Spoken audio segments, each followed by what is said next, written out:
नमस्कार. आज आपण कारळ्याची चटणी बघतोय. तर ही तोंडी लावायची एक चटणी आहे. तर हे अशा प्रकारचे दिसतात. थोडेसे लांबट असतात.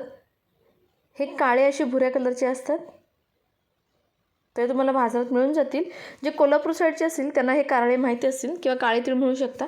तर हे थोडंसं शेकून घ्यायचे म्हणजे आपल्याला मिक्सरला हे चांगलं त्यानं वाटून घेता येईल. तर खूप जास्त करपायचं नाही आहे. थोडंसं असं शेकून घ्यायचं आहे. आता 2 बॅचेसमध्ये मी बारीक करून घेते. तर एक बॅच मी बारीक करून घेतली आहे. तर दुसऱ्या बॅचमध्ये बारीक करताना यात मी एक 15 ते 20 लसूण पाकळ्या घालणार आहे आणि लाल तिखट पण घालणार आहे आणि ते सुद्धा मी ह्यात मिक्स करणार आहे. तर लाल तिखट तुम्ही अंदाजाने थोडं कमी जास्त करू शकता. तर मी ते 1.5 चमचा घातला आहे. लसूण पाकळ्या, लसणाने खूप छान चव येतो आणि थोडासा ओलसर रंग येतो लसूण घातल्यावरती. तर तुम्ही बघू शकता रंग थोडासा डार्क आला आहे लसणीमुळे. तर चवीनुसार मीठ घातले आणि थोडं मिक्स करून घेऊयात.